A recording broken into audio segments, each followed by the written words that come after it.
Hey, you're tuned in to the Hustle Report by Profit Tool. Today, we're diving into something that I think a lot of people dream about. Turning that love for baking into a real, profitable side hustle. Such a common dream. It is. And we want to give you a shortcut, sort of cut through all the flour dust and get to the logistics, the real rewards, and maybe more importantly, the challenges of starting a baking business from home. Yeah, and the appeal is huge, Yeah. right? The barrier to entry feels so low. You have an oven, you have some pans. Exactly. And social media has just blown the doors wide open. Mm. It's never been easier to show off these amazing cakes, cookies, specialty breads. For sure. You can set up your own website on Shopify or Wix pretty easily, or, just use platforms people are already on, like Etsy or even just Instagram. Right. And that's not even counting the physical routes like local farmers markets or craft fairs, which are still a fantastic way to sell. Okay, let's unpack this because there's a lot there. Let's start with the big framework. If you're serious about this, what are the fundamental steps? Well, I'd break it down into about 5 basic steps. First, you have to choose your niche. You can't be everything to everyone. So specialize early on. Like, are you the custom cake person or the artisanal bread person? Precisamente.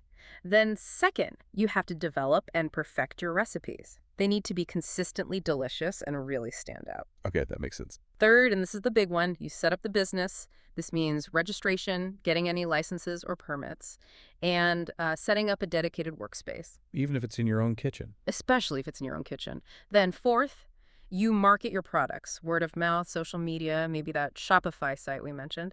And finally, number 5, you fulfill the orders. Bake, package it with care, and get it to the customer. And on that point about licenses and permits, I just want to underline this for everyone listening. You absolutely have to research and follow your local health and safety regulations. It is not optional. No, it's probably the most crucial part of the whole setup. All right, let's pivot to the balance sheet, the good versus the bad. What's on the sweet side of this hustle? I mean, the biggest draw for most people is the flexibility. You can genuinely work this around a full-time job or, family commitments. You're in control of the schedule. And the creativity, right? You're getting paid to experiment with flavors, with decorations. It's a creative outlet that actually makes you money. Absolutely. And the startup costs can be low. You probably have basic equipment already. You can expand and buy that fancy mixer later when you have the income to justify it. Plus, there's just that personal fulfillment. Seeing a happy customer with something you made with your own hands, that's a huge motivator. It really is. But we do have to talk about the other side of the coin. The bitter reality. Let's hear it. It is incredibly time-consuming. I mean, people don't realize you could be looking at very late nights or super early mornings just to meet deadlines. And it's physically demanding work, isn't it? Oh, yeah. You're on your feet for hours. There's a lot of repetitive work like kneading dough or Yeah. intricate decorating. It takes a toll. And I imagine the demand isn't steady all year round. Not at all. You'll have these huge peaks around holidays and special occasions, and then it can get really quiet. That seasonal fluctuation can be tough on your cash flow. And we mentioned the competition earlier. It's a crowded market. It's going to take time to build up a loyal customer base. For sure. And finally, that regulatory burden we talked about. It's not just getting the license. It's the time, the effort, and the cost of staying compliant day in and day out. Okay, that brings us right to the money question. I mean, is it worth it?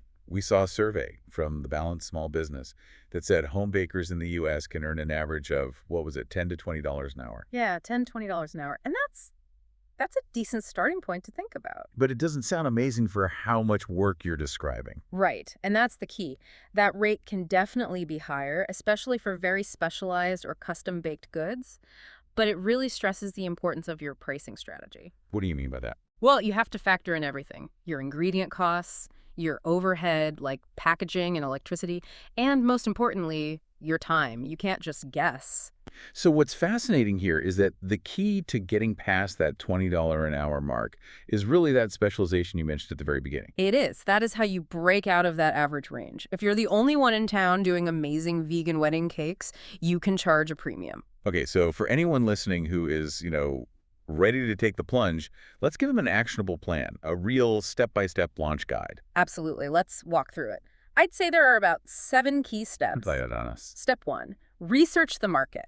Really dig in. Who is your target audience? Who's your competition? And what is going to make your stuff unique? Find your gap in the market. Exactly. Step 2, Get those permits and licenses. I know we keep saying it, but it's that important. Check all your local regulations before you do anything else. Okay. Step 3. Set up your workspace. Whether it's a dedicated area in your kitchen or a rented commercial space, get it organized for efficiency. Makes sense. Step 4 is to create a real business plan. Outline your goals, your pricing structure, your marketing strategy. Write it down. Don't just wing it. Please don't just wing it. Step 5, develop your menu and recipes. Really nail down your signature style and flavors. This is the fun part for most people. It is. Then step 6, establish your online presence. A simple website, an online store, a really active social media account. Make it easy for people to find you and place an order. And finally, Step 7, start marketing and selling. Use word of mouth. Go to local events. Get your product out there. and throughout all of that, I'd say the real key ingredients for success are, what, consistency and quality. Consistency, quality, and excellent customer service. Those 3 things will build your reputation faster than anything else. That feels like a really solid plan. So to sort of sum it up, this is a super rewarding hustle. You're getting paid to do something creative, but it really does require dedication and a lot of planning, especially around those challenges like time demands and competition. You know, what's really interesting to me, beyond just the side income, is thinking about the skills you're building here. Go on. Well, think about it. You're learning about supply chains, marketing, customer service, legal compliance. You're basically giving yourself an MBA in a mixing bowl. That skill development could lead to much bigger things in the culinary world, or any business, really, down the line. That is a fantastic point. It's entrepreneurial training disguised as baking. It is. And remember, baking is just one avenue. There are so many other hustles you can explore. Things like matched betting, taking online surveys, selling printables and spreadsheets, even yard sale flipping or handiwork. The possibilities are endless.